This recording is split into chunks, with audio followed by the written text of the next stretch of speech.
அனைவருக்கும் வணக்கம். இன்னைக்கு நம்ம தமிழ்ல ரீசெண்டா ரிலீஸ் ஆன ஒரு பொலிட்டிக்கல் த்ரில்லரான மாமன்னன் படத்தோட கதையை பத்தி தான் பார்க்க போறோம். ஸோ வீடியோக்குள்ள போறதுக்கு முன்னாடி நம்ம சேனலை யாராவது சப்ஸ்கிரைப் பண்ணாம பார்த்துக்கிட்டு இருக்கீங்க அப்படின்னா மறந்துடாம சப்ஸ்கிரைப் பண்ணி நம்ம சேனலுக்கு உங்களோட சப்போர்ட்டை கொடுங்க.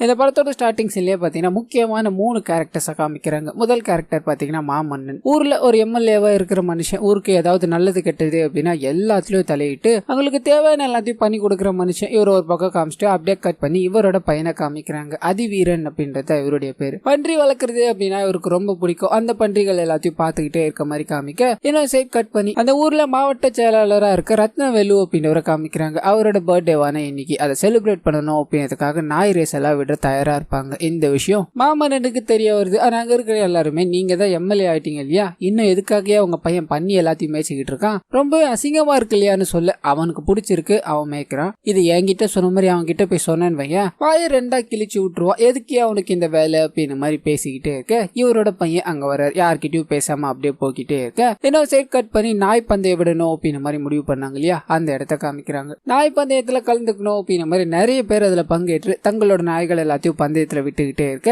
இந்த ரத்னவேலுவோட நாய் பாத்தீங்கன்னா தோத்து போகுது. இதனால இவருக்கு பயங்கர அப்செட். அண்ட் கூட இருக்க எல்லாருமே ரேஸ்ல உங்க நாய் தான் ஜெயிக்கும்னு சொன்னீங்க, இப்ப தோத்து போச்சு, நீங்க வேணா அந்த நாயை என்கிட்ட கொடுத்துருங்க, என்னோட தோட்டத்துக்கு நான் காவலா போட்டுக்கிறேன்னு சொல்ல இவர் சிரிச்சுக்கிட்டே அங்கிருந்து கிளம்புற. அந்த தோத்து போன நாய் இருக்கு இல்லையா, அதை தான் கூடிய கூப்பிட்டுக்கிட்டு தனியா ஒரு ரூமுக்குள்ள போய் கட்டி வச்சுட்டு ஒரு இரும்பு கம்பி இருக்கும், அந்த கம்பி எடுத்து தோத்து போன நாய் உயிரோட இருக்க கூடாது அப்படின்றதுக்காக கொடூரமான முறையில அந்த நாயை அடிச்சு சாகடிக்க அதை அப்படியே கட் பண்ணி இன்னொரு சைடு ஹீரோவை காட்டுறாங்க. வீட்டுல இருந்து கிளம்புன ஒரு பாடசாலைக்கு போகலான்னு பார்க்க அங்க ஒரு பிரச்சனை. ஒரு பையன் சொல்ல கேட்காம அடிச்சுக்கிட்டே இருக்கா அப்படின்னு மாதிரி இன்னொரு பையன் அழுதுகிட்டே இருப்பான். ஏன் உங்ககிட்ட சொல்லி பாத்தியான்னு கேட்க நான் எவ்வளவு சொன்னாலும் அவ அடிச்சுக்கிட்டே தான் இருக்கா ஆசா அப்படின்ற மாதிரி சொல்ல எவ்வளவு நாள் பயந்துட்டு போய்கிட்டே இருப்ப, அவன் அடிக்கிறதுக்கான தைரியம் உங்ககிட்ட இருக்கான்னு சொல்ல இந்த பையனும் அடிக்கிறதுக்கான தைரியம் எல்லாம் இருக்காசா, எனக்கு எந்த பயமும் இல்லைன்னு சொல்ல 2 பேருக்கும் சண்டையை வைக்கிறாங்க. ஆனா அந்த சண்டையோட முடிவுல இவர்கிட்ட பேசிக்கிட்டு இருந்தான் இல்லையா அந்த பையன் பாத்தீங்கன்னா பயங்கரமான அடி வாங்கி அந்த சண்டையில தோத்து போறான். இதனால அங்க இருக்க ஹீரோ எழுந்து வந்து ஜெயிச்ச நபர்கிட்ட, அதாவது அடிச்சுக்கிட்டே இருந்தா இல்லையா அந்த நபர்கிட்ட ஒருத்தர் அடி வாங்குறான் அப்படின்றதுக்காக அவன் அடிச்சுக்கிட்டே இருந்தேன்னு வரையன் அது அயோக்கியத்தனமான வேலை அப்படின்ற மாதிரி சொல்லிட்டு தோத்தார் இல்லையா அந்த நபர்கிட்ட வந்து நீ தோத்து போய்கிட்டே இருக்க அப்படின்றதுனால எல்லா நேரமும் தோத்து போயிடுவேன்னு நினைக்காத, அது முட்டாள்தனம் அப்படின்ற மாதிரி 2 பேருக்கும் அட்வைஸை கொடுத்துட்டு கிளம்புற. நான் அப்படியே கட் பண்ணா லீலா அப்படின்ற படத்தோட ஹீரோயினை காமிக்கிறாங்க. ஒரு கோச்சிங் சென்டரை பார்த்தீங்கன்னா நடத்திட்டு வருவாங்க. அது முற்றிலும் இலவசம் தான். ரொம்பவே கஷ்டப்படுற குழந்தைங்களுக்கு இது உதவும் அப்படின்ற நோக்கத்துல தான் இவங்க நடத்துவாங்க. இது பிடிக்காத சிலர் இவங்களை பயங்கரமான முறையில எதிர்த்துக்கிட்டே இருப்பாங்க. இவங்க நடத்துற இந்த இடத்துல இருக்க ஓனரும் நீங்க வந்து உடனடியா காலி பண்ணுங்கம்மா, எனக்கு 1008 பிரச்சனை கொடுக்குறாங்க, உங்களுக்கு நான் பணம் வேணா தரமா, இங்க இருந்து போல மட்டும் போதும்னு சொல்ல இவங்க ஒரு கட்டத்துல என்னையா பிரச்சனை, நாங்க இங்க இருந்து போகணும் அவ்வளவுதானே, போய்க்கிறோம் அப்படின்ற மாதிரி சம்மதிக்கிறாங்க. ஆனா எங்க போய் நடத்துறதுன்னு தெரியல. அப்பதான் இவங்களோட நண்பர்கள் எல்லாருமே ஹீரோ கிட்ட போய் ஏதாவது உதவி கேட்கலாமா அப்படின்ற மாதிரி சஜஸ்ட் பண்றாங்க. காலேஜ்ல ஒன்னா படிச்சவங்க தான். இந்த விஷயத்த லீலா கேட்டதும் எதுவுமே வேணாம் அப்படின்ற மாதிரி முரண்பாடா பேசுறாங்க. எதனால அப்படின்றது ஒரு சின்ன பிளாஷ்பேக்ல நமக்கு காமிக்கிறாங்க. காலேஜ் டேஸ்லயே பாத்தீங்கன்னா ஹீரோக்கு லீலாவை ரொம்ப பிடிச்சி போயிட்டு இருக்கும். அவங்க போற வர எல்லா இடங்கள்லயும் அவர் பாத்துக்கிட்டே இருக்க இந்த விஷயம் லீலாக்கும் தெரிஞ்சிடும். என்னதான் இவங்களுக்கு அவரை பிடிச்சிருந்தாலும் அவன் ஒரு எம்எல்ஏ பையன் இல்லையா, அவனோட ஆட்டிடியூட் கண்டிப்பா அவங்க கிட்டே இருக்கும். இதனால அவங்க கூட பேசவே கூடாது அப்படின்ற மாதிரி முடிவுலதான் 2 பேரும் ஒருத்தருக்கு ஒருத்தர் பேசி இருந்திருக்க மாட்டாங்க. ஆனா 2 பேருக்குமே ஒருத்தர் பயங்கரமா பிடிக்கும். இந்த விஷயங்கள் எல்லாத்தையும் காமிச்சிட்டு அப்படியே பிரசன்ட்டுக்கு வருது. அவன் எம்எல்ஏ பையன் அப்படின்றத தலையில ஏத்தி வைக்கிறத முதல்ல நிறுத்து, அவன் நமக்காக எவ்வளவு உதவிகளை பண்ணிருக்கான் தெரியுமா, கண்டிப்பா இதுக்கும் உதவுவான்னு சொல்ல அப்படியே கட் பண்ணி இப்ப மாமன்னனோட வீட்டுல ஹீரோ பார்க்கணும் அப்படின்ற மாதிரி இவங்க எல்லாரும் போற மாதிரி காமிக்கிறாங்க. அப்ப மாமன்னன் வர்றதை பார்த்து சிலர் எல்லாரும் எழுந்து நிக்க இவர் எல்லாரையும் உட்கார சொல்றாரு. ஆனா ஒரே ஒரு பையன் மட்டும் பாத்தீங்கன்னா உட்கார மாட்டான். எல்லார்கிட்டயும் உட்கார்ந்து பேச கத்துக்கணும்னு உட்காருங்கம்மா அப்படின்ற மாதிரி சொல்லிட்டு உங்களுக்கு ஏதாவது பிரச்சனையா, எதுக்காகமா என்ன தேடி வந்திருக்கீங்கன்னு கேட்க இவங்களும் உங்களோட பாக்கணும்னு தான் நாங்க வந்தோம், அவர் வீட்டுல இல்லையான்னு கேட்க அவன் பண்ணி தொட்டதில் தான் எந்நேரமும் இருப்பான், அவங்க அம்மா கிட்ட சொல்லி விடுறேன், அவங்க அம்மா வந்து உங்களுக்கு என்ன ஏதுன்னு கேட்பாங்கம்மா, உங்களுக்கு ஒன்னும் பிரச்சனை இல்ல, நாங்க இருந்து கிளம்பிக்கலாமான்னு கேட்க இவங்களும் எந்த பிரச்சனையும் இல்லன்னு சொல்றாங்க. இவர் கிளம்பி தன்னோட ஒய்ஃப் கிட்ட போய் அவங்க வந்திருக்க விஷயம் எல்லாத்தையும் சொல்லிட்டு கிளம்பலான்னு போக அப்பதான் இவரோட ஒய்ஃப் மூலமா ஒரு விஷயம் தெரிய வருது. ஹீரோ அவரோட புக்ல அந்த பொண்ணு, அதாவது லீலாவோட போட்டோ வச்சிருக்காரு, அவங்க 2 பேருக்குள்ள காதல் இருக்கு போல அப்படின்ற விஷயம். இதனால ஹீரோட அம்மா பாத்தீங்கன்னா வந்த எல்லாருமே அவன் பண்ணி தோட்டத்துல தான் இருப்பான், நீங்க பாக்கணும்னா போய் பாத்துட்டு வாங்க அப்படின்ற மாதிரி அனுப்பி வச்சுட்டு லீலாவை மட்டும் தனியா கூப்பிடுறாங்க. நீ என் கூட வாமா, உங்க 2 பேருக்கும் என்ன நடக்குது அப்படின்ற மாதிரி எனக்கு நல்லா தெரியும், உங்க வீட்டுல வீட்டுல இது எல்லாத்துக்கும் சம்மதமாமா அப்படின்னு மாதிரி கேட்டுக்கிட்டே இருக்கு. இவங்களுக்கு ஒன்னும் புரியல. நீங்க தப்பா நினைச்சிட்டீங்கன்னு நினைக்கிறேன். நானும் உங்க பையனும் காலேஜ்ல ஒன்னா படிச்சவங்க தான். ஒரு நாள் கூட நாங்க 2 பேரும் பேசிக்கிட்டது கிடையாதுன்னு சொல்ல, உன்னியாவ அவன் அப்பா மாதிரியே தான் நினைச்சுக்கிட்டே இருக்கானம்மா. நான் கூட என்னென்னமோ கனவு கண்டுட்டேன்னு சொல்ல இவங்களுக்கு ஒன்னும் புரியல. அதிவீரன் அவங்க அப்பா கூட பேசுறது கிடையாதான்னு கேட்க அப்பதான் ஒரு சின்ன விஷயத்த சொல்ல ஆரம்பிக்கிறாங்க. நான் அப்பா கூட பேசி 10-15 வருஷம் ஆச்சுமா. இது எல்லாமே எங்க நடந்தது தெரியுமா அப்படின்னு ஒரு பிளாஷ்பேக் ஒன்று ஓபன் பண்றாங்க. அதிவீரன் பாத்தீங்கன்னா அவரோட நண்பர்களோட சேர்ந்துக்கிட்டு ஊர் கிணறு ஒண்ணு இருக்கும். அந்த கிணத்துல ஜாலியா குளிச்சுக்கிட்டே இருக்கும்போது ஒரு 4-5 பெருசுங்களுக்கு பாத்தீங்கன்னா இந்த விஷயம் போய் சேருது. பண்ணி மேய்க்கிறவங்க அந்த கோயில் கிணத்துல குளிச்சுக்கிட்டு இருக்கானுங்கயா. ஏற்கனவே பஞ்சாயத்து எல்லாத்தையும் பேசி இங்க வரவே கூடாதுன்னு சொல்லிட்டு போனோம். திருப்பி வந்திருக்கானுங்க. இவனுங்களுக்கு வாயால சொன்னா பத்தாது, வாங்கயா போகலாம் அப்படின்ன மாதிரி ஒட்டு மொத்தமா கிளம்பி வந்து சந்தோஷமா குளிச்சுக்கிட்டு இருக்க அந்த பசங்க மீது பாத்தீங்கன்னா கற்களை தூக்கி அடிக்க ஆரம்பிக்கிறாங்க. அந்த பசங்க வலியினால துடிச்சுக்கிட்டு அங்க இருந்து தப்பிக்கணும் அப்படின்ற முனைப்புல நிறைய விஷயங்களை பண்ண, ஆனா கற்கள் வந்துகிட்டே இருக்கிறதால இவங்களால எதுவுமே பண்ண முடியல. உடம்புல பயங்கரமான அடிபட்டு ரத்தம் எல்லாம் சொட்ட சொட்ட அந்த தனிக்குள்ளேயே வேதனைகளை அனுபவிச்சுக்கிட்டே இருக்க ஹீரோ இருக்காரு இல்லையா அதிவீரன், அவர் மட்டும் பாத்தீங்கன்னா அங்க இருந்து தப்பிக்கிறாரு. ரத்த காயங்களோட வெளியே வந்து தன்னோட அப்பாவோட பேரை சொல்லி பயங்கரமா கத்துறாரு. ஆனா அப்படியே காட்பானா ஒரு அடிமட்ட தொண்டனா கட்சியில இருக்க மாமன்னனை காமிக்கிறாங்க. அவங்க ஊருக்குள்ள என்ன பண்ணிருக்காங்கன்னு வந்து பாருங்கயா. ஈரக்கொலைய நடுங்கி போச்சு. மக்கள் எல்லாருமே கொதிச்சு போய் கிடக்குறாங்க. நீங்க உடனே வரணும்யா அப்படின்னு மாதிரி அப்பத்திக்கு மாவட்ட செயலாளரா இருக்க சுந்தரத்தை கூப்பிட்டு அவர் தன்னோட ஆளுங்க எல்லாத்தையும் கூப்பிட்டுக்கிட்டு வண்டியில வேகமா கிளம்பி போய்கிட்டே இருக்காரு. ஒரு வழியில நிறுத்திட்டு நம்ம ஊருக்குள்ள போறதுக்கு முன்னாடி இங்கே பேசிட்டு போறது ரொம்ப நல்லது, இல்லைன்னா பல பிரச்சனைகளை சந்திக்க வேண்டியதா இருக்கும்னு சொல்ல இவருக்கு ஒண்ணுமே புரியல. என்னையா பிரச்சனை வரப்போகுது? கல்லாலே அடிச்சு குழந்தைகளை கொண்டு போட்டுட்டானுங்கயா. என் பையன் உயிரை கையில புடிச்சுக்கிட்டு வீட்டுக்குள்ள வந்து படுத்து கிடக்குறான். இதுக்கு மேலயும் ஏதாவது பண்ணல அப்படின்னா ஊர் மக்கள் எல்லாரும் கொதிச்சு போயிடுவாங்கயா. நீங்க உடனடியா வாங்கயா. நானும் என் பையனும் எங்க வந்து சாட்சி சொல்லணும்னாலும் சொல்றேன்யா. வண்டி எடுத்துக்கிட்டு கிளம்புங்கயா அப்படின்ற மாதிரி சொல்ல. ஆனா இவர் பாத்தீங்கன்னா நான் சொல்றது உனக்கு புரியுதா இல்லையா? அந்த ஊர்க்காரங்க எல்லாருமே அந்த பெருசுங்களை சப்போர்ட் பண்ணி நின்னுகிட்டு இருக்காங்க. நம்ம போய் அவங்களை அரெஸ்ட் பண்ணணும் வையா, அங்க இருக்கிற 400 குடும்பமும் நம்மள எதிர்த்துக்கிட்டு நிக்கும். இதனால நம்ம கட்சிக்கு தானே கெட்ட பேர் வரப்போகுது. நீ ஏதாவது போஸ்டிங்ல இருந்தா கூட பரவாயில்ல, இப்பதான் உன்னோட அரசியல் வாழ்க்கையை நீ ஆரம்பிச்சிருக்க.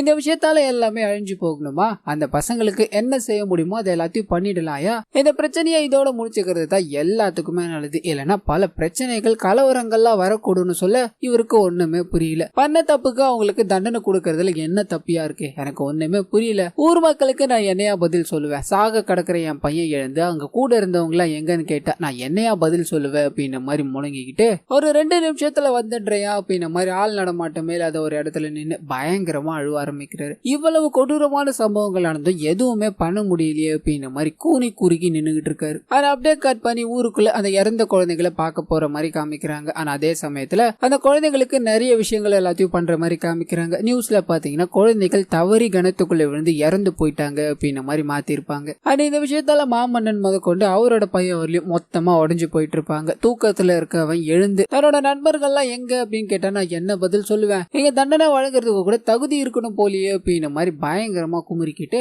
அன்னைக்கு நைட்டு தூங்க ஆரம்பிக்கிறார். அப்ப ஏதோ ஒரு டிஸ்டர்பன்ஸ் ஆல எழுந்துக்கிறார். எழுந்து பார்த்தா இவரோட பையனை காணும். ஊர் முழுக்க தேடி பாக்குறாரு. இவரோட பையன் எங்க போனா அப்படின்ற விஷயம் யாருக்குமே தெரியல. அப்படியே கட் பண்ணா ஒரு ஆசான் பாத்தீங்கன்னா அதிவீரனை வந்து எழுப்புறாரு. அவரோட வாழ்க்கைக்கு தேவையான விஷயங்கள் எல்லாத்தையும் சொல்லி கொடுத்து அவரை கண்ணும் கருத்துமா பாத்துக்க ஆரம்பிக்கிறார். அதோட பிரதிபலனை தான் பாத்தீங்கன்னா ஹீரோட வீட்டுல அந்த ஆசானோட புகைப்படம் கூட இருக்கும். அது அவரோட நினைவாதான் ஹீரோவும் அவர் கத்து கொடுத்த விஷயங்கள் எல்லாத்தையும் மத்தவங்களுக்கு கத்து கொடுக்கணும் அப்படின்னு ஒரு பாடசாலையும் அமைச்சிருப்பார். இந்த விஷயங்கள் எல்லாத்தையும் ஹீரோயின் தெரிஞ்சுக்க அவர் எம்எல்ஏ மக அப்படின்ற ஆட்டிடியூட்ல இல்ல, இவர் ஒரு சாதாரண வாழ்க்கையை தான் வாழ விரும்புறாரு அப்படின்றதையும் புரிஞ்சுக்கிறாங்க. அண்ட் ஹீரோ வாழ்க்கையில இவ்வளவு இன்னல்களை பட்டுட்டாரு இல்லையா, அந்த விஷயங்கள் எல்லாத்தையும் நினைச்சு பார்த்துக்கிட்டு ஹீரோ கிட்ட போய் கைகளை கொடுக்குறாங்க. நான் உங்களை தப்பா நினைச்சிட்டேன், என்ன மன்னிச்சிருங்க அப்படின்ற மாதிரி பேசிக்க ஆரம்பிக்கிறாங்க. அண்ட் இவங்களோட பிரச்சனைகளை கேட்ட ஹீரோவும் பாத்தீங்கன்னா உங்களுக்கு இடம் தானே பிரச்சனை, என்னோட இடத்துல நடத்திக்கோங்க, நான் என்னோட பசங்களுக்கு வெளியில சொல்லி கொடுத்துக்கிறேன் அப்படின்னு மாதிரி டீல போல எல்லா குழந்தைகளும் இங்க வந்து படிக்கிற மாதிரி காமிக்கிறாங்க. அண்ட் இவங்களுக்குள்ளேயும் பாத்தீங்கன்னா காதல் கொஞ்சம் கொஞ்சமா மலர்ற மாதிரி காமிச்சு சில நாட்கள் போகிற மாதிரி காமிக்கிறாங்க. அண்ட் இந்த வாட்டியும் பாத்தீங்கன்னா ஹீரோயினுக்கு மறுபடியும் மிரட்டல் கால் வருது. ஒழுங்கு மறைது அந்த கோச்சிங் சென்டரை மூடு, இல்லைன்னா பயங்கரமான விளைவுகளை சந்திப்பேன்னு சொல்ல இவங்க கடுப்பாயிடுறாங்க. முதல்ல நீ யாருன்னு சொல்ற தைரியம் உனக்கு இருக்கா? போன் பண்ணி மிரட்டிக்கிட்டே இருந்தா என்னடா அர்த்தம்? யாருன்னு நீங்க சொல்லுங்கடான்னு சொல்ல போனை கட் பண்ணி வச்சிடுறாங்க. இந்த விஷயத்தை ஹீரோ கேட்டு என்ன நடந்தாலும் பாத்துக்கலாம், நான் உன் கூட இருக்கேன் அப்படின்ற மாதிரி ஆறுதல கொடுக்குறாரு. இன்னொரு சைடு கட் பண்ணி மாவட்ட செயலாளர் இருக்கார் இல்லையா, அவரை காமிக்கிறாங்க. தன்னோட வீட்டுல அவர் வளர்த்த நாயை கொடூரமான முறையில அடிச்சு கொலை பண்ணிருப்பா இல்லையா, அந்த விஷயத்த ஒரு நபர் வீடியோ எடுத்து அதை ஒரு 50,000 ரூபாய்க்கு வித்திருப்பாரு. இந்த விஷயம் அவருக்கு தெரியவர். அந்த 50,000 கேட்டிருந்தா நானே கொடுத்திருப்பேன், இதை மாதிரி பண்ணிட்டியாடான்னு கேட்க ஐயா இதுக்கு மேல பண்ண மாட்டியா, என்ன மன்னிச்சிருங்க விடுங்கயான்னு சொல்ல, இது நாள் வரையும் நான் உனக்கு சோத்த போட்டு வளர்த்துக்கிட்டு இருந்தேன் இல்லையா, இந்த விஷயத்த நீ பண்ணலாமா, அதையும் தாண்டி தெரியாம பண்ணிட்டேன் என்ன மன்னிச்சிருங்கன்னு கேக்குறிய, இது எவ்வளவு பெரிய தப்பு தெரியுமா அப்படின்னு மாதிரி ஒரு கோல் எடுத்து அந்த இடத்துல கொடூரமான முறையில தாக்குறாரு. இதை பார்த்த எல்லாருமே பயந்து போய் நிக்கிறாங்க. ஒரே ஒரு நபர் மட்டும் வந்து தடுத்து செத்துற போறேன் விடுங்கயான்னு சொல்ல, இங்க இருக்க எல்லாருக்கும் அதே நிலைமை தான். என் வீட்டு சோத்த தின்னுட்டு எனக்கு எதிராக எவனும் நிக்க கூடாது, நிக்கணும்ன்ற நினைப்பு கூட வரக்கூடாதுன்னு சொல்ல அப்படியே கட் பண்ணி ஹீரோயினோட சென்டரை மூடணும் அப்படின்னு மாதிரி நிறைய பிரச்சனை பண்ணிக்கிட்டு இருந்தாங்க இல்லையா, அவங்க சென்டருக்கு நேர்லயே வந்துடுறாங்க. கையில கட்டைகள் எல்லாத்தையும் எடுத்துக்கிட்டு உள்ள போடுறாங்க. ஒழுங்கு மாதிரிதான் இங்க இருந்து போயிடுங்க, இல்லைன்னா உங்களை அடிக்க வேண்டி இருக்குன்னு சொல்ல பாதி பேர் ஓடிடுறாங்க, மீதி பேர் அடி வாங்கிட்டு ஓடிடுறாங்க. அந்த கட்டைகளை வச்சு அங்க இருக்க எல்லாத்தையும் அடிச்சு உடைச்சு ஹீரோவோட ஆசான் இருக்கா இல்லையா, அவரோட போட்டோவும் அடிச்சு தூள் தூள் ஆக்கிட்டு அங்க இருந்து கிளம்பிடுறாங்க. கட் பண்ணி மாமன்னனை காமிக்கிறாங்க. தான் பையனோட சென்டருக்கு இப்படி ஆயிடுச்சுன்னு தெரிஞ்ச உடனே அவருக்கு போன் பண்ணணும் ட்ரை பண்ண, இந்த சைடு இருக்க ஹீரோ போன் எடுக்கிற மாதிரி தெரியல. அங்க இருந்து வேகமா தன்னோட சென்டருக்கு போய் பாக்குறாரு. அங்க எல்லாமே உடப்பட்டு கிடக்கு இல்லையா, இதனால மனசு உடைஞ்சு போய் பாத்துக்கிட்டே இருக்க தன்னோட ஆசானோட போட்டோ உடஞ்சு போயிருக்கு. அதை எடுத்து தன்னோட ஆசான் சொன்ன விஷயங்கள் எல்லாத்தையும் நினைச்சு பாத்துக்கிட்டே இருக்க, அப்பதான் லீலா மூலமா ஒரு விஷயம் தெரிய வருது. சுந்தரம் அகாடமியில இருந்து தான் இந்த விஷயங்களை பண்ணிருக்காங்க, அது என்ன மிரட்டினதும் அவங்க தான் அப்படின்ற மாதிரி சொல்ல, கோவத்தோட உச்ச கட்டத்துக்கே போய் ஒரு இரும்பு பழுப்பு எடுத்துக்கிட்டு அங்க இருந்து வண்டியில வேகமா கிளம்புறாங்க. அந்த சுந்தரம் அகாடமியை போய் அடிச்சு உடைச்சு அங்க இருக்க எல்லாத்தையும் நாசம் பண்ணிட்டு அங்க இருந்து கிளம்பிடுறாங்க. ஆனா அப்படியே கட் பண்ணி இதுக்கு அடுத்த நாள் காமிக்கிறாங்க. இந்த சுந்தரம் அகாடமி பாத்தீங்கன்னா ரத்னவேலு இருக்கா இல்லையா, அவரோட அண்ணனுடைய தான். அதனால ரத்னவேலுவோட தலையீடு பாத்தீங்கன்னா இதுல இருக்கு. வந்து பார்த்ததும் என்ன நடந்தது, யாரா இது எல்லாத்தையும் உடைச்சு போட்டதுன்னு கேட்க, ஸ்டூடெண்ட்ஸ் தான் வந்து பண்ணிட்டாங்க அப்படின்ற விஷயத்த சொல்றாரு. அவங்க பண்ணது இருக்கட்டும், அண்ணன் தம்பி 2 பேருக்குள்ளயும் சண்டை வருது, இது எல்லாத்தையும் நான் பாத்துக்கிறேன், இது ஏன் பிரச்சனை தானே, இது எப்படி ஹேண்டில் பண்ணணும் எனக்கு தெரியும்னு சொல்ல, இந்த சைடு இருக்க ரத்னவேலு செம்ம கடுப்பாயிட்டாரு. அப்பா இறந்து போனதுக்கு அப்புறம் இந்த சீட்டை பிடிக்கணும்னு எவ்வளவு பேர் அலைஞ்சுக்கிட்டு இருந்தானுங்க, அவனுங்க எல்லாரையும் முட்டி மோதி தள்ளிட்டு இந்த இடத்துல வந்து நிக்கிறேன். இப்ப நீ பண்ற விஷயங்களால அதை அவனா புடிங்கிட்டு போகணுமா, ஒரு விஷயத்த நல்லா பண்ண தெரிஞ்சா மட்டும் பண்ணு, இல்லைன்னா பண்ணாத. இப்ப இந்த பிரச்சனையை எங்க கொண்டு வந்து நிறுத்திருக்க பாத்தியா அப்படின்ற மாதிரி சொல்லிட்டு இதுக்கு பின்னாடி யாரு இருக்காங்க அப்படின்ற மாதிரி விசாரிக்கிறார். அப்பதான் மாமன்னன், அதாவது இவங்க கட்சியில இருக்க எம்எல்ஏவான மாமன்னனோட பையன் இதுல இன்வால்வ் ஆயிருக்கான். அவனாலதான் இது எல்லாமே நடந்திருக்கு அப்படின்ற விஷயம். அவ்வளவுதானே, நம்ம கட்சி ஆளு இது போய் இவ்வளவு பெரிய பிரச்சனையா இழுத்து விட்டுட்ட, ஒரு பிரச்சனை இல்லடா, வெளியில இருக்க எல்லார்கிட்டயும் பிரச்சனை தீர்ந்துன்னு அனுப்பி விடு, நம்மளோட கட்சி ஆள் தானே இதுல இன்வால்வ் ஆயிருக்காரு, ஒன்னும் பிரச்சனை இல்ல, அந்த மாமன்னனை போன் பண்ணி உடனே நம்ம வீட்டுக்கு வர சொல்லு, அது கூட அவரோட பையனையும் வர சொல்லுன்னு சொல்ல கட் பண்ணி இந்த சைடு மாமன்னனை காமிக்கிறாங்க. ரத்னவேலு கூப்பிட்டாரு அப்படின்றதுக்காக கிளம்பிட்டு இருக்கா இல்லையா, தன்னோட பையனை கூப்பிடணும் அப்படின்றதுக்காக இவங்க அம்மா மூலமா போன் அடிச்சு, நீ என்கிட்ட பேச மாட்டேன்னு எனக்கு நல்லா தெரியும், நான் சொல்றதை கேளுப்பா, அவரோட சின்ன வயசுல நடந்த சம்பவத்தப்ப நான் கட்சியோட வெறும் தொண்டை மட்டும்தான், இப்போ கட்சியோட ஒரு எம்எல்ஏ, இதனால அன்னைக்கு என்னால என்ன பண்ண முடியலையோ இன்னைக்கு அதை கண்டிப்பா பண்ண முடியும், அந்த நம்பிக்கை இருந்தது அப்படின்னா என் கூட வாப்பா அப்படின்னு மாதிரி போனை வைக்க, இதை கேட்ட ஹீரோவும் பாத்தீங்கன்னா ரத்னவேலுவை பார்க்கணும் அப்படின்னு மாதிரி வண்டியில கிளம்புறாரு. ஆனா அதுக்கு முன்னாடியே பாத்தீங்கன்னா இவரோட அப்பா அந்த இடத்துக்கு போய் உங்களோட ஆளுங்க தாயா முதல்ல அடிச்சு உடைச்சிருக்காங்க, என்னெல்லாம் பண்ணிருக்காங்க பாருங்கயா அப்படின்னு மாதிரி வீடியோ ஆதாரத்தோட காமிச்சுக்கிட்டே இருக்க, ஹீரோவோட என்ட்ரி, உங்களுக்கு இவ்வளவு பெரிய பையனா, எங்க கிட்ட இருந்து மறைச்சிட்டீங்க பாத்தீங்களா, சரி வாப்பா வந்து நில்லு, அப்பா எல்லா விஷயத்தையும் சொன்னாருப்பா, இவா வந்து உக்காரு நம்ம பேசி முடிச்சிடலாம்னு சொல்ல, இவர் தன்னோட அப்பாவை பாத்துக்கிட்டே இருக்காரு. இவரோட அப்பாவே நின்னுகிட்டு இருக்காரு, நம்மள உட்கார சொல்றாங்களே அப்படின்றத புரிஞ்சுக்கிட்டு, அப்பா நீங்க உட்காருங்கப்பான்னு சொல்ல, இந்த சைடு இருக்கிற ரத்னவேலு ஒரு மாதிரி பாக்குறாரு, என்னப்பா அப்பா உட்கார சொல்ற, அதெல்லாம் ரொம்ப நாள் பழக்கம், அவர் யார் சொன்னாலும் உட்கார மாட்டார், நீ உட்காருப்பா நம்ம இந்த பிரச்சனையை பேசிக்கலாம்னு சொல்ல, இவர் மறுபடியும் தன்னோட அப்பா கிட்ட போய் அப்பா உட்காருப்பான்ற, என்னப்பா நான் தான் சொல்லிக்கிட்டே இருக்கல, உன் அப்பா யார சொன்னாலும் உட்கார மாட்டாருப்பா, நீ உட்காருன்னு சொல்ல, கருப்பான ஹீரோவும் நீங்க சொல்லிருக்கீங்களான்னு கேக்குறாரு. இவருக்கு ஒரு மாதிரி ஆயிடுது, நான் சொல்லணுமா, வழக்கம் தெரியாம பேசிக்கிட்டு இருக்கிய, முதல்ல உட்கார அப்படின்ற மாதிரி ஹீரோவை கை பிடிச்சி உட்கார வைக்கலான்னு போக ஹீரோ தட்டி விட்டுட்டாரு. தன்னோட அப்பாவை இழுத்து உட்காருப்பான்னு சொல்ல, அங்க இருக்கிற ரத்னவேலு பாத்தீங்கன்னா அது எல்லாத்தையும் பிடிச்சி தள்ளி விட்டுட்டு, என்ன பழக்கம் இது அப்படின்ற மாதிரி மாமன்னனை பலார்னு ஒரு அறைய தன்னோட அப்பா மேலேயே கை வச்சுட்டானே அப்படின்றதுக்காக அவர் வேகமா தள்ளி விட்டுட்டு அங்க இருக்க ஆளுங்க எல்லாத்தையும் போட்டடிக்க, ரத்னவேலுவோட மண்டையில இருந்து ரத்தம் வர ஆரம்பிக்குது. ஆனா அங்க இருக்கிற ஆளுங்க எல்லாத்தையும் ஹீரோ அடிச்சு போட்டுக்கிட்டே இருக்கிறத பார்த்து கொதிச்சு எழுந்து போயிடுறாரு. ஆனா அங்க சண்டை போட்டுக்கிட்டே இருந்த ஹீரோவையும் பாத்தீங்கன்னா ஒரு கட்டத்துல அங்க இருக்க ஆளுங்க எல்லாமே புடிச்சிடுறாங்க. ஆனா அப்படி சண்டை போட்டுக்கிட்டே இருக்கும்போது ஹீரோவும், நீ முதல்ல உட்காருப்பா, என்ன ஆனாலும் சரி நீ அந்த சேரை விட்டு எழுந்திருக்கவே கூடாதுன்னு சொல்ல, தன்னோட பையன் பேச்ச கேட்கணும் அப்படின்னு மாதிரி இவரும் சேர்ல உட்காந்துட்டுறாரு. இந்த விஷயத்த பார்த்த ரத்னவேலுவும், இப்ப அந்த சின்ன பையன் சொன்னா அப்படின்றதுக்காக காலாகாலமா பண்ணிக்கிட்டு இருக்கதை மாத்திட்டீங்களே நீங்க,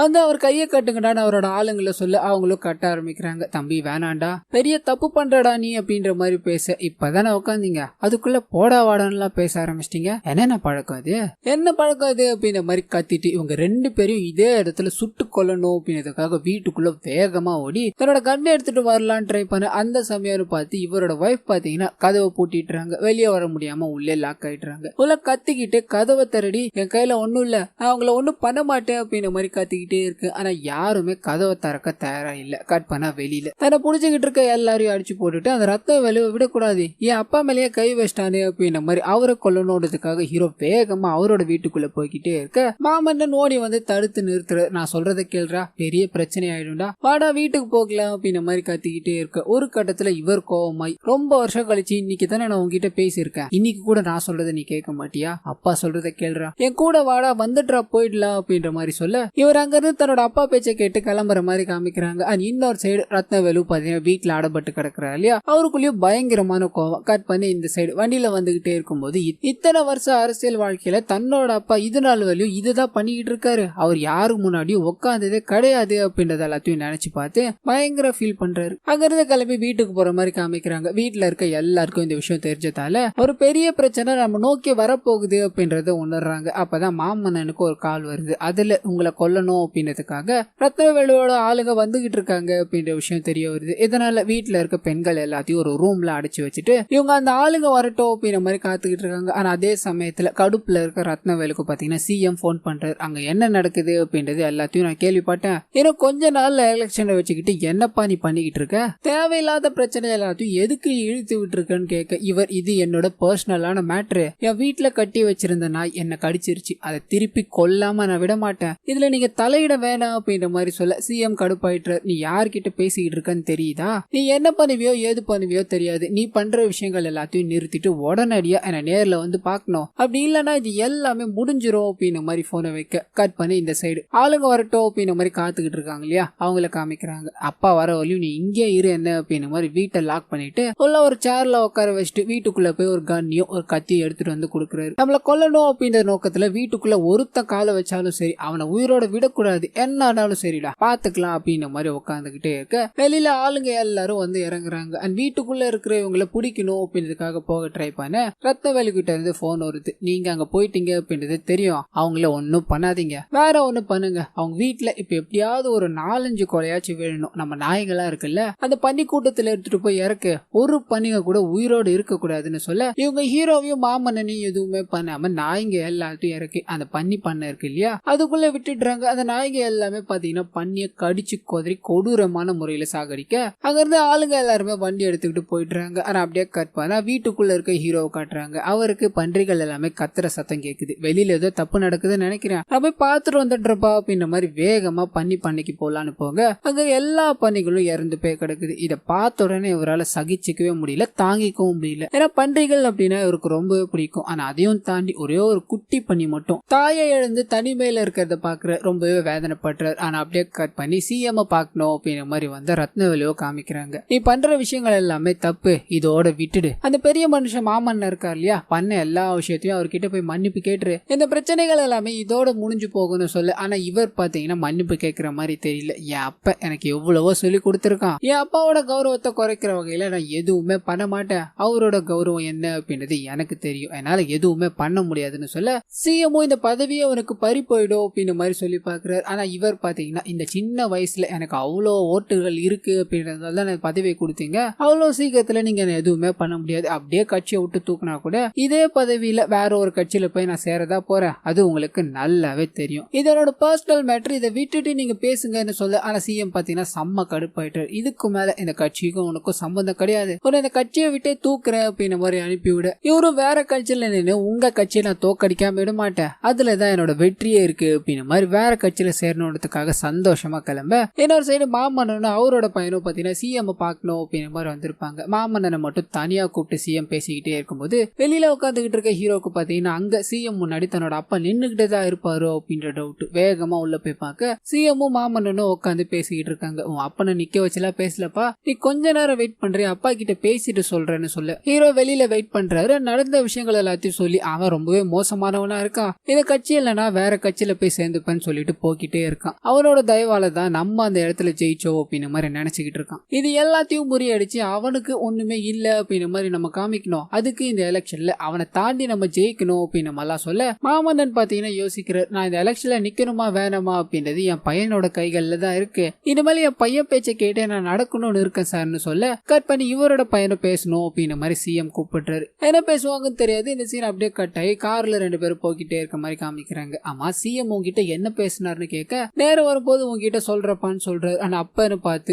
ஒரு பெரிய லாரி பாத்தீங்கன்னா இவங்களை ஆக்சிடென்ட் பண்ணணும் அப்படின்ற மாதிரி ஜஸ்ட் மிஸ்ல வந்து நிக்குது. இதை பார்த்து உங்களுக்கு என்ன நடக்குதுன்னு புரியல. 2 பேரும் ஒருத்தருக்கு ஒருத்தர் அடிபட்டுருச்சாப்பா அப்படின்ற மாதிரி செக் பண்ணிக்கிட்டே இருக்க அப்பதான் வேலுவோட என்ட்ரி. நான் உங்களை ஈஸியா கொண்டுடணும் அப்படின்னு நம்ம தான் நினைச்சேன். ஆனா இவ்வளோ நடந்துச்சு இல்லையா, இதுக்கப்புறம் அப்படிலாம் விட்டுறக்கூடாது. சிஎம் கிட்ட நான் இல்லாம நீங்க ஜெயிச்சு காட்டுறேன்னு பேசிட்டு வந்திருக்கீங்க போல, அதை முடிஞ்சா நீங்க நடத்தி காட்டுங்க. என்னைக்கும் நீங்க என் கீழே தான் இருக்க போறீங்க. வர எலெக்ஷன்ல உங்களுக்கு எதிராக நின்று உங்க எல்லாரையும் ஜெயிச்சு நீங்க என்னைக்குமே என் காலடியில தான் கிடக்கணும் அப்படின்ற மாதிரி உங்களை அடிச்சு நொறுக்காம விட மாட்டேன். உங்களை நாய கொல்ற மாதிரி சுட்டு கொல்ல போற அப்படின்னு மாதிரிலாம் சொல்ல இந்த சைடு இருக்க மாமன்னன் பாத்தீங்கன்னா கடுப்பாயிட்டார். அவர் வச்சுக்கிட்டு இருக்க கண் எடுத்து நானும் பார்த்துக்கிட்டே இருக்க, ஓவரா பேசிக்கிட்டே இருக்க. சின்ன வயசுல என்கிட்ட தாண்டா நீ வளர்ந்த, எப்படிடா இப்படிலாம் உனக்கு பேச தோணுது, ஒழுங்கு மாதிரிதான் எங்க கிளம்பி போடான்னு சொல்ல இவர் கடுப்பாயிட்டு நான் சொன்னது எல்லாமே நடக்கதான் போகுது, அப்போ உங்களை பாத்துக்கிறேன் அப்படின்னு மாதிரி கிளம்பிட்டு அப்படியே கட் பண்ணி எலெக்ஷன் வேலைகள் எல்லாம் நடக்கிற மாதிரி காமிக்கிறாங்க. ஆளுங்கட்சியும் எதிர்கட்சியும் பாத்தீங்கன்னா பரபரப்பா போய்கிட்டே இருக்கு.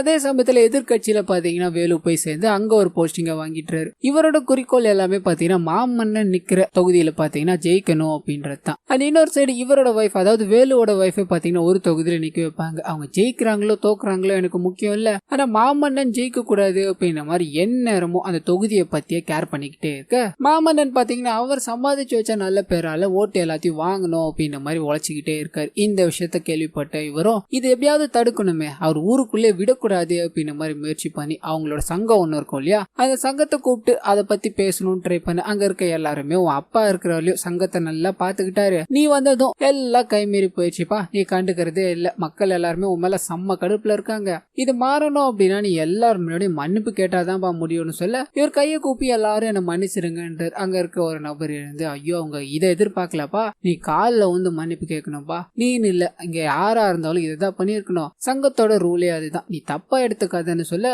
இவருக்கு ஒரு மாதிரி ஆயிடுது. இப்ப இவங்களோட சப்போர்ட் அவசியம் தேவை இல்லையா, அதனால ஒரு நிமிஷம் இருக்க முடியுமான்னு ரூமுக்குள்ள போற தன்னோட ஒய்ஃபை கட்டி பிடிச்சிட்டு இவர் அப்பா சொன்ன விஷயத்த ஒண்ணு நினைச்சு பாக்குற, நம்ம மேல இருக்கவங்க கிட்ட நம்ம தோக்கலாம், நம்ம சைட்ல இருக்கானுங்க இல்லையா அவனுங்க கிட்ட கூட நம்ம தோக்கலாம், ஆனா கீழே இருக்கானுங்க இல்லையா அவனுங்க கிட்ட மட்டும் தோக்கவே கூடாதுரா அப்படின்ற மாதிரி சொல்லி இருப்பாரு. இந்த விஷயத்த நினைச்சுக்கிட்டு மறுபடியும் கீழே இறங்கி வந்து அங்க இருக்க எல்லாரும் முன்னாடியும் காலில் விழுந்து என்ன மன்னிச்சிருங்க, உங்களோட உதவி எனக்கு தேவைன்னு சொல்ல அவங்க எல்லாருமே நீ ஒன்னும் கவலைப்படாத, நம்ம இந்த எலெக்ஷன்ல ஜெயிக்கிறோம், மாமன்னன் எப்படி ஊருக்குள்ள வரா அப்படின்ற விஷயத்த பாக்குறோம்னு சொல்லிட்டு சில வேலைகளை பண்ண ஆரம்பிக்கிறாங்க. அது என்ன அப்படின்னா ஊருக்குள்ள இவங்களோட சங்கத்து ஆளுங்களா இருப்பாங்க இல்லையா அவங்க எல்லாரையும் ஒண்ணு திரட்டி மாமன்னன் வாக்கு கேட்கணும் அப்படின்ற மாதிரி வரும்போதெல்லாம் ஊர்ல காப்பு கட்டி இருக்க வரக்கூடாது, ஆனா இந்த ஊர்ல தேர்தலையா நாங்க எதுக்குறோம் வரக்கூடாது அப்படின்ற மாதிரி இவங்க வரும்போதெல்லாம் முட்டுக்கட்டை போட்டு நின்னுகிட்டே இருக்க இதனால இவங்களால பிரச்சாரம் மேற்கொள்ள முடியாம போயிடுது, இவங்க துவண்டு போறாங்க. ஆனா அதே சமயத்துல வேலும் பாத்தீங்கன்னா பயங்கரமா பிரச்சாரத்தை எல்லாத்தையும் மேற்கொண்டுகிட்டே இருக்க ஹீரோ பாத்தீங்கன்னா என்ன பண்றதுன்னு தெரியாம யோசிச்சுக்கிட்டே இருக்காரு. லீலாவும் ஏதாவது பண்ணி ஆகணும்னு பேசிக்கிட்டே இருக்கு. அப்பதான் இவங்களோட ஸ்டூடெண்ட்ஸ் எல்லாருமே ஒண்ணு கூடுறாங்க, நீங்க எங்களோட வீட்டுக்கு தான் வர ட்ரை பண்ணீங்க,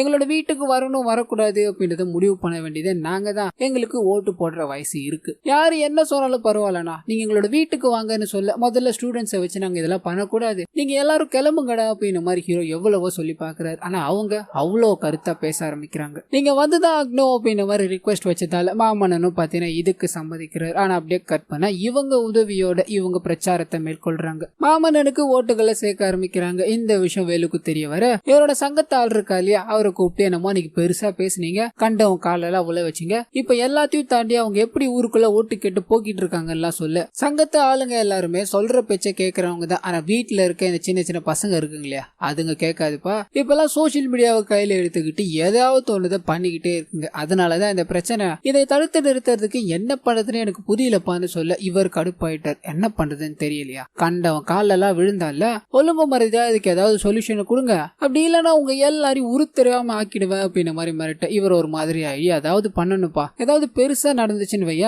மாமன்னன் கண்டிப்பா தோக்க வாய்ப்பு இருக்குன்னு சொல்ல ஒரு இரும்பு கம்பி இருக்கும், அதை பாத்தீங்கன்னா வேலு எடுத்து பெருசா ஏதாவது ஒண்ணு தானே நடக்கணும், நடந்துட்டா போச்சு அப்படின்ற மாதிரி இந்த நபரை அடிச்சு சாகடிச்சிட்டார். இந்த விஷயம் தீயா பரவ ஆரம்பிக்க இதுக்கு பின்னாடி மாமன்னன் தான் இருக்காரு அப்படின்ற மாதிரி ஒரு விஷயம் கிளம்புது. இதனால மாமன்னன் அவரோட சாவுக்கு வரும்போது அங்க இருக்க எல்லாருமே அவரை அவமானப்படுத்தி இவரை அடிச்சு அங்க இருந்து துரத்திடுறாங்க. இதுக்கு பின்னாடி யார் இருக்காங்க அப்படின்றது உங்களுக்கு நல்லா தெரியும். இதனால ஹீரோவும் மாமன்னன் கூட இருக்க ஆளுங்க எல்லாருமே அமைதியா இருக்கிறதுல எந்த பயனும் இல்ல, ஏதாவது பண்ணி ஆகணும்னு சொல்ல. ஆனா இவர் பாத்தீங்கன்னா அதாவது மாமன்னன் பாத்தீங்கன்னா எதுவுமே பண்ற மாதிரி தெரியல. எலெக்ஷனுக்கு இன்னும் கொஞ்ச நாள் தான் இருக்கு, நம்ம கிட்ட இருந்து பெருசா ஏதாவது சண்டை வருமா அப்படின்ற மாதிரி அவன் காத்துக்கிட்டு இருக்கான். நம்ம அமைதியா இருக்கிறது நமக்கான வெற்றி அப்படின்ற மாதிரி சொல்லி இவங்களை எதுவும் பண்ணாம தடுக்கிறாரு. அதை அப்படியே கட் பண்ணி ஊருக்குள்ள இப்ப வாக்கு கேட்க முடியாத நிலைமை இருக்கு இல்லையா, இதனால என்ன பண்றதுன்னு தெரியாம ஹீரோ பாத்தீங்கன்னா ஒரு ஐடியாவை பண்றாரு. ஒரு கேமராவை எடுத்து வச்சுட்டு இது மூலமா வாக்கு சேகரிக்கணும் அப்படின்றத ஆன் பண்ணி வச்சுட்டு இவரோட அப்பாவை பேசுன்னு சொல்ல அவர் இதுக்கு முன்னாடி நடந்த விஷயங்கள் எல்லாத்தையும் சொல்றாரு. அதான் உங்க தொகுதியோட எம்எல்ஏவன மாமன்னன் பேசுறேன், இந்த தொகுதியில என் கால் படாத வீடே கிடையாது, என் கால் படாத தெருவும் கிடையாது,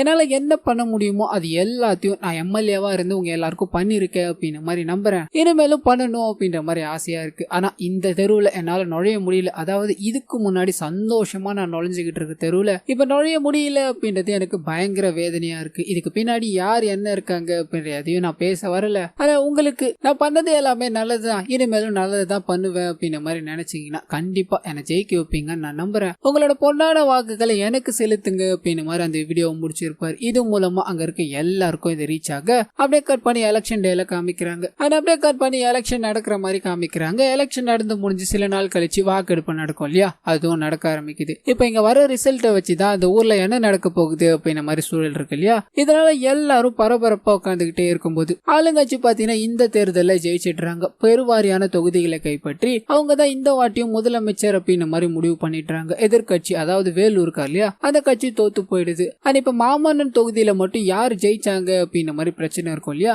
அதை காமிக்கிறாங்க. ஒரு 300 ஓட்டுகள் மாமன்னன் பாத்தீங்கன்னா முன்னிலையில இருப்பார். இதனால வேலுக்கு பயங்கர அப்செட். இவரோட அண்ணனும் என்னப்பா அவன் ஜெயிச்சிருவான் போல இருக்கேன்னு சொல்ல எல்லா பிரச்சனையும் உன்னால தாண்டா வந்தது, இப்ப வந்து என்ன வெறுப்பேத்துற மாதிரி பேசுறியா, நீ இருக்கதே எனக்கு பிரச்சனை தாண்டா அப்படின்ற மாதிரி திட்டி அனுப்ப இவர் கடுப்பாய் மாமன்னனோட வீட்டுக்குள்ள போய் அங்க இருக்க எல்லாரையும் அடிச்சு நொறுக்கணும் அப்படின்ற மாதிரி பிளான் போட வீட்டுக்குள்ள இருக்கிறது மாமன்னனோட வைஃப் மட்டும்தான். அவங்க பயங்கரமா பயந்து போய் என்ன பண்றதுன்னு தெரியாம கட்டிலுக்கு அடியில ஒளிஞ்சிக்கிறாங்க. அதே சமயத்துல ஹீரோக்கு ஏதோ ஒரு உறுத்தல், நான் வீட்டுக்கு போய் பாத்துட்டு வந்துடுறேன்ப்பா அப்படின்ற மாதிரி இவரோட அப்பா கிட்ட சொல்லிட்டு வண்டி எடுத்துட்டு போக அங்க நிறைய ஆளுங்க எல்லாம் நின்னுகிட்டு இருக்கத பாக்குறாரு. அவங்க இருக்க எல்லாருக்கூடயும் சண்டையை போட்டு தன்னோட அம்மாவை காப்பாத்திட்டாரு. அந்த இடத்துக்கு போலீஸ் வந்துடுறாங்க. போலீஸ் வந்ததும் அந்த வேலுவோட அண்ணன் தான் இதுல இன்வால்வ் ஆயிருக்காரு அப்படின்ற மாதிரி தெரிஞ்சிச்சு இல்லையா. இதனால ஆக்ஷன் எடுக்கிறாங்க. ஆனா அப்படியே கட் பண்ணி கொஞ்சம் கொஞ்சமா நம்ம தோத்துக்கிட்டு இருக்கோம் அப்படின்றத உணர்ந்த வேலுவும் என்ன பண்றதுன்னு தெரியாம பயங்கர அப்செட். ஆனா அப்பதான் தன்னோட அண்ணன் மாட்டிக்கிட்டான் அப்படின்ற விஷயம் தெரிய வருது. இன்னும் கடுப்பாய் ஒரு மாதிரி அழுவுறாரு. கண்கள் எல்லாத்தையும் தொடச்சிக்கிட்டு எதுவுமே நடக்காத மாதிரி வெளியே வர மாமன்னன் பாத்தீங்கன்னா அதிக ஓட்டு வித்தியாசத்துல ஜெயிச்சிட்டாரு அப்படின்ற மாதிரி தகவல் வருது. மாமன்னன் கையை கொடுத்து நீங்க ஜெயிச்சிட்டீங்க போலன்னு தம்பியை மறந்துடாதீங்கன்னு சொல்ல அவர் ஒரு மாதிரியான பார்வை பார்த்துக்கிட்டு உன்னை எப்படிப்பா மறப்பேன்னு சொல்ல அங்க இருந்து வேலு கிளம்பிக்கிட்டே இருக்காரு. ஆனா அதே சமயத்துல ஹீரோக்கு பாத்தீங்கன்னா தன்னோட அப்பா ஜெயிச்சிட்டாரு அப்படின்ற விஷயம் தெரிய வர அவருக்குள்ள அளவில்லாத மகிழ்ச்சி. ஆனா அப்படியே கட் பண்ணி சிஎம் இவர்கிட்ட பேசினார் இல்லையா, அந்த விஷயத்த காமிக்கிறாங்க. நீ கோவப்படுறது எல்லாமே நியாயம்தான், நீ கேட்கிற கேள்விகளும் சரிதான், அதை சரியான இடத்துல போய் சேரணும்னு ஆசைப்படுறேன், இங்க இருக்கிற எல்லாமே எல்லாத்துக்கும் போய் சேரணும்னு ஆசைப்படுறேன். ஏன் இந்த சிஎம் சேர் முதற்கொண்டு அது எல்லாத்துக்குமே நீ இந்த தேர்தலில் ஜெயிச்சா மட்டும்தான் முடியும், நீ இந்த தேர்தலில் முதல்ல ஜெயிங்க அப்படின்னு மாதிரி அட்வைஸ் பண்ணி அனுப்பியிருப்பாரு. அவர் சொன்ன மாதிரியே ஜெயிச்சிட்டாங்க இல்லையா, இதனால பயங்கர சந்தோஷம். ஆனா அப்படியே கட் பண்ணி மாமன்னன் பாத்தீங்கன்னா சட்டசபையில பேரவை உறுப்பினரா இருக்க மாதிரி காமிக்கிறாங்க. அவர் உள்ள என்ட்ரி கொடுத்த உடனே அங்க இருக்க எல்லாரும் எழுந்து நின்று அவருக்கு மரியாதையை செலுத்த எல்லாரும் இந்த உலகத்துல ஒண்ணுதான் அப்படின்னு மாதிரி ஒரு திருக்குறளை சொல்லி அங்க இருக்க எல்லாரையும் உட்கார சொல்றாரு. ஆனா அப்படியே கட் பண்ணி தேர்தல்ல தோல்வி அடைஞ்ச வேலு இருக்கா இல்லையா, அவர் கன் எடுத்துக்கிட்டு அங்க இருக்கிற நாய்கள் எல்லாத்தையும் ஓட விட்டு அந்த நாய்களை சுடணும் அப்படின்னு மாதிரி ட்ரை பண்ண ஒரு 2 நாயை கொலை பண்ணிட்டு அது மிச்ச நாய்கள் எல்லாமே இதை பார்த்து பயந்து ஓடி போயிடும் அப்படின்னு மாதிரி நினைக்க. ஆனா மத்த நாய்கள் எல்லாமே பாத்தீங்கன்னா இவரை தாண்டி ஓட ஆரம்பிக்குது. அப்பதான் ஹீரோ சொன்ன விஷயங்கள் ஒண்ணு நடக்க ஆரம்பிக்குது. நீ பண்ற விஷயங்கள் எல்லாத்துக்கும் எல்லாருமே பயந்துகிட்டு இருப்பாங்க அப்படின்னு மாதிரி நினைக்காத, இனிமேல் அப்படி நடக்கவும் நடக்காது, எல்லாத்தையும் தாண்டி தான் போய்கிட்டு இருப்பாங்கன்னு சொல்ல இவர் திரும்பி அந்த நாயை பாக்குறாரு. இவரை தாண்டி அந்த நாய்கள் போய்கிட்டே இருக்கு. இது எல்லாத்தையும் நினைச்சு கண்ண மூட ஊருக்கு நல்ல விஷயங்கள் எல்லாத்தையும் ஹீரோவும் அவரோட ஃபேமிலியும் பண்ற மாதிரி காமிக்கிறாங்க. இன்னொரு விஷயம் என்ன அப்படின்னா வேலுவோட வைஃப் ஒரு இடத்துல எலெக்ஷன்ல நின்று இருப்பாங்களே, அவங்க ஜெயிச்சாலும் தோத்தாலும் பிரச்சனை இல்லை அப்படின்னு மாதிரிலாம் வேலு சொல்லியிருப்பாரு. அந்த இடத்துல பாத்தீங்கன்னா ஜெயிச்சு சட்டப்பேரவைக்கே போயிட்டு இருப்பாங்க. இவர் தான் பாத்தீங்கன்னா இந்த மாதிரி விஷயங்கள் எல்லாத்தையும் ஈடுபட்டுட்டு தான் அப்பாவோட கௌரவத்தை காப்பாற்றணும்னு நினைச்சு இந்த மாதிரி போயிட்டாரு. இந்த விஷயங்கள் எல்லாத்தையும் காமிச்சு இந்த படத்தை பாத்தீங்கன்னா இதோட முடிக்கிறாங்க. சோ கண்டிப்பா இந்த படம் உங்க எல்லாருக்கும் பிடிச்சிருக்கோ அப்படின்னு மாதிரி நம்புறேன். இதே மாதிரி நிறைய மூவிஸ் அண்ட் சீரிஸோட எக்ஸ்பிளனேஷனை நீங்க பார்க்கணும்னு ஆசைப்பட்டீங்கன்னா மறந்துடாம நம்ம சேனலை சப்ஸ்கிரைப் பண்ணி சப்போர்ட் பண்ணுங்க.